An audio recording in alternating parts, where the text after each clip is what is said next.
Olá, boas-vindas a mais uma análise focada aqui no canal Legislação de Elite. Hoje, o nosso objetivo é dominar de vez a responsabilidade penal ambiental, tanto da pessoa física quanto da jurídica, com base na Lei 9.605.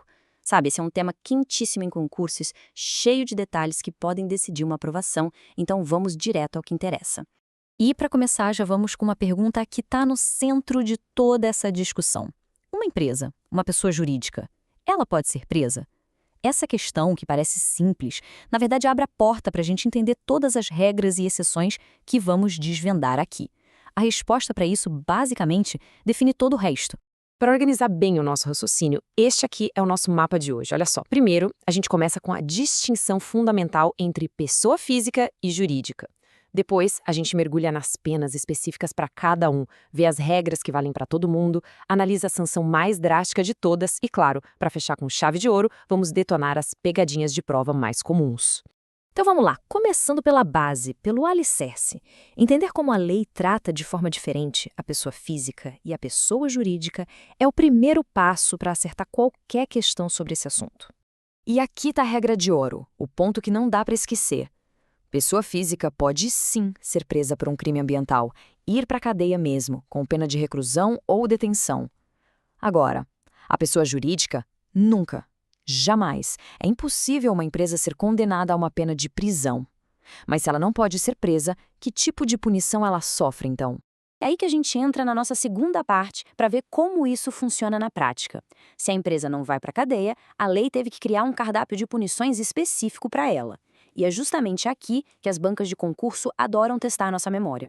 O artigo 21 da Lei 9.605 é um clássico, figurinha carimbada em prova. Ele traz à lista o rol taxativo de penas para a pessoa jurídica. São 3 modalidades, e só essas 3: multa, penas restritivas de direitos e prestação de serviços à comunidade. Grave bem essa trinca, porque qualquer coisa fora disso numa alternativa de prova vai estar errada com certeza. Agora, o que são essas tais penas restritivas de direitos para uma empresa? O artigo 22 detalha para a gente. E perceba que são sanções que atingem em cheio a operação e o caixa da pessoa jurídica. Suspender as atividades, interditar uma obra, proibir de fazer negócio com o governo. São punições que doem de verdade no funcionamento da empresa. E a prestação de serviços à comunidade? Bom, para uma empresa, obviamente, não é colocar o CNPJ para capinar um terreno. O artigo 23 esclarece. A ideia é usar o poder financeiro e a estrutura da empresa para o bem do meio ambiente, seja bancando programas, executando obras para recuperar uma área degradada ou apoiando entidades. A lógica é fazer a empresa reparar o dano usando o que ela tem de melhor, os seus recursos. Ok, agora que a gente já separou as penas de PF e PJ, vamos ver o que elas têm em comum. A nossa terceira parte é sobre as regras de aplicação da pena, ou seja, como o juiz decide o tamanho da punição e quando uma pena de prisão pode ser trocada por outra mais branda. Essa história de substituir a pena de prisão por uma mais leve, como uma restritiva de direitos, não é aleatória, não. Ela segue um processo bem lógico em 3 etapas. Primeiro, o juiz checa um critério objetivo, depois um subjetivo e, por fim, ele faz uma análise de suficiência. É como um checklist que a lei manda seguir. O primeiro passo, o requisito objetivo, é o mais direto. A substituição é possível em 2 situações. E muita atenção nesse ou, hein? Ou o crime foi culposo, ou seja, sem intenção, ou a pena de prisão que foi aplicada ficou abaixo de 4 anos. Basta preencher um desses 2 requisitos para poder passar para a próxima fase da análise. E como o juiz define o tamanho da pena? Ele não tira isso da cabeça dele. O artigo 6º dá o caminho. São 3 fatores principais: a gravidade do que foi feito e o tamanho do estrago no meio ambiente e na saúde das pessoas, o histórico do infrator, para saber se ele é um poluidor de carteirinha, e, principalmente quando a pena é de multa, a situação econômica de quem cometeu o crime. Seguindo para a nossa 4ª sessão, vamos agora para os extremos. De um lado, a punição mais severa que uma pessoa jurídica pode sofrer, quase uma pena de morte empresarial, e do outro, as circunstâncias que podem dar uma aliviada na pena. O artigo 24 traz a tal da liquidação forçada. E essa analogia com a pena de morte da PJ é perfeita, porque é exatamente isso que acontece. Era aplicada quando fica provado que a empresa não era uma empresa de verdade, mas sim uma fachada, um instrumento criado só para cometer crimes ambientais. Nesse caso, a punição é extinguir a empresa. Acabou. Agora a parte boa para o réu. A lei ambiental tem as suas próprias circunstâncias que atenuam, que diminuem a pena.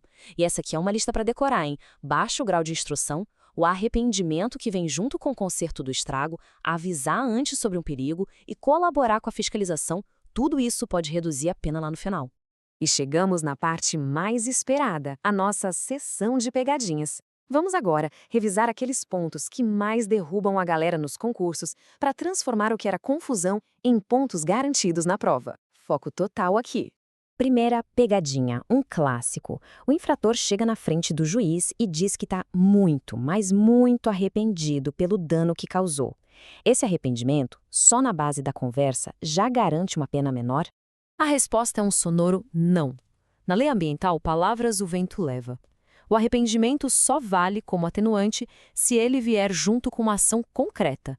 Tem que reparar o dano ou, pelo menos, fazer alguma coisa que limite de verdade as consequências ruins. Arrependimento que funciona é arrependimento com ação. Segunda pegadinha. Essa aqui é mais sutil e testa o conhecimento profundo do assunto. As expressões recolhimento domiciliar e prisão domiciliar parecem sinônimos, não é? Mas juridicamente são coisas completamente diferentes. Qual seria, então, a diferença?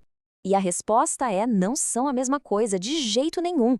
Prisão domiciliar é uma forma de cumprir pena de prisão, ou seja, é cadeia, só que em casa, 24 horas por dia. Já o recolhimento domiciliar é uma pena restritiva de direitos, bem mais branda. A pessoa pode sair para trabalhar, para estudar, ela só tem que ficar em casa nos horários de folga que o juiz mandar. A diferença é gigantesca.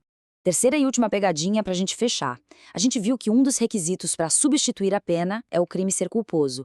Isso quer dizer que, se o crime foi sem querer, a substituição por uma pena mais leve é um direito automático do réu? E mais uma vez, a resposta é não, e esse é o pulo do gato.